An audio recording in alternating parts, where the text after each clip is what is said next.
நெல்லையில் சாதி மறுப்பு திருமணம் செய்து வைத்ததால் மார்க்சிஸ்ட் கம்யூனிஸ்ட் கட்சி அலுவலகம் தாக்கப்பட்ட சம்பவம் தொடர்பாக அந்த கட்சியின் மூத்த நிர்வாகி கனகராஜ் செய்தியாளர்கள் சந்திக்கிறார். நேரலையில் பார்க்கலாம். மதன்குமார் அவர் பட்டியல் இனத்தை சார்ந்தவர். உதய தாட்சாயினி ஒரு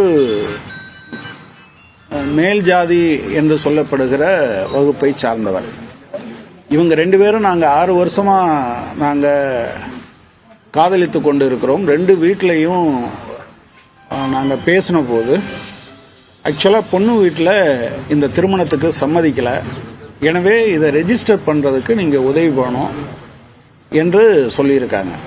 இப்போ திருமணம் நடைபெற்று நேற்றைக்கு அதுக்கு ரெஜிஸ்டர் ஆஃபீஸில் போய் பார்த்தா அவங்க சொன்ன பின்புலம் எல்லாத்தையும் பார்க்குற போது அவங்க யாரையெல்லாம் சந்தேகப்பட்டு சொன்னாங்களோ அந்த நபர்களுடைய ஆட்கள் வந்து ரெஜிஸ்ட்ரார் ஆஃபீஸில் எல்லா இடத்துலையும் இருந்தாங்கங்கிறத பார்க்க முடிஞ்சுது. எனவே நேற்றைக்கு அதை பதிவு செய்ய முடியலை.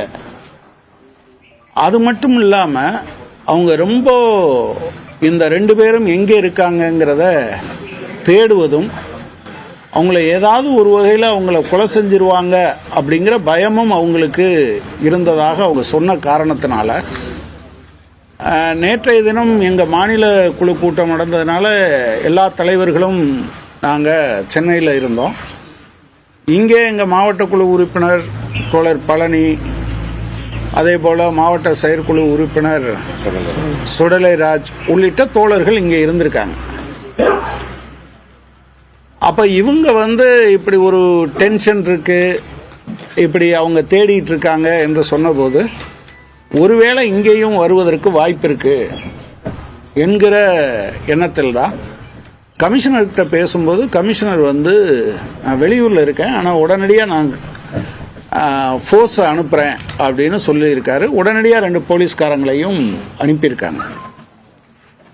அது கொஞ்ச நேரத்துக்குள்ள போலீஸ் வந்து கொஞ்ச நேரத்தில் அந்த குடும்பத்தை சார்ந்தவர்களும் பெண்ணோட குடும்ப உறுப்பினர்களும் அதே போல் பந்தல் ராஜா, ஜெயக்குமார் கேங்கில் இருக்க கொஞ்சம் பேர் என்கிற முறையில் இங்கே உள்ளே வந்திருக்காங்க. வந்து அலுவலகத்தை சேதப்படுத்தியிருக்காங்க. அவங்க 2 பேரும் இங்கே இருக்காங்களான்னு தேடி பார்த்துட்டு குறிப்பாக தோழர் பழனி ஒரு அட்வொகேட், எங்கள் மாவட்ட குழு உறுப்பினர், பெண்ணுன்னு கூட பார்க்காம நெஞ்சிலெல்லாம் தாக்கியிருக்காங்க. தொடர்ச்சியாக அவங்கள குறி வச்சு தாக்கியிருக்காங்கன்னு சொல்கிறாங்க. இதை தடுக்கிறதுக்கு போன சுடலைராஜ், அருள்ராஜ், முருகன் இவங்கெல்லாம் தாக்கப்பட்டிருக்காங்க என்பது அவங்க கத்தியோடெல்லாம் வந்திருக்காங்க. இது ஒரு சீரியஸான பிரச்சனை என்று கம்யூனிஸ்ட் கட்சி பார்க்குது. எங்களை பொறுத்தளவில் இந்த மாதிரியான விஷயங்கள் வந்து இந்த மாவட்டத்தை பொறுத்தளவில் தொடர்ச்சியாக கொலைகள் நடந்து கொண்டே இருக்கு. அது ஆணவ கொலைகளும் இருக்கு, அல்லது ஜாதி ரீதியான கொலைகளும் இருக்கு, சமூக விரோதிகளுக்கு இடையிலான கொலையாகவும் இருக்கு. இப்படி பல ரகங்களில் இருக்கு. எனவே உடனடியாக மாவட்ட நிர்வாகம் இப்போ கட்சி அலுவலகத்துக்கு பாதுகாப்பு கொடுக்கணும்.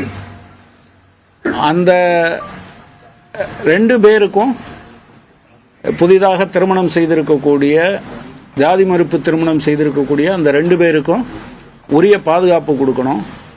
அதே போல் நேற்று அவங்க குறி வச்சு தான் தோழர் பழனியை தாக்கி இருக்கிறார்கள் என்கிற முறையில் அவருடைய வீட்டுக்கும் காவல்துறை பாதுகாப்பு கொடுக்க வேண்டும் என்று கேட்டுக்கொள்கிறேன். ஒரு 4 வருஷத்தில் 240 கொலை என்பது நீங்கள் ஒரு வருஷத்துக்கு 60 கொலை, அதாவது 52 வாரம் 60 கொலை அப்படின்னா ஒரு வாரத்துக்கு 1 கொலைக்கு மேலே நடந்துகிட்டு இருக்கு இந்த மாவட்டத்தில். இதில் ஒன்று என்னன்னா, காவல்துறையினுடைய செயல்பாடு தொடர்ச்சியாக பிரச்சனைக்குள்ளாகி இருக்கு. நாங்கள் அவங்ககிட்ட சொல்லிகிட்டே வந்திருக்கோம். இங்கே இடையிலலாம் நீங்கள் திசைன் விலை சாதி மறுப்பு திருமணம் செய்து வைத்த மார்க்சிஸ்ட் கம்யூனிஸ்ட் கட்சி அலுவலகம் சூறையாடப்பட்ட விவகாரத்தில் தற்போது உரிய பாதுகாப்பு வழங்க வேண்டும் என்று மார்க்சிஸ்ட் கம்யூனிஸ்ட் கட்சியுடைய மூத்த நிர்வாகி கனகராஜ் செய்தியாளர் சந்திப்பில் தெரிவித்தது நேரலையில் பார்த்தோம்.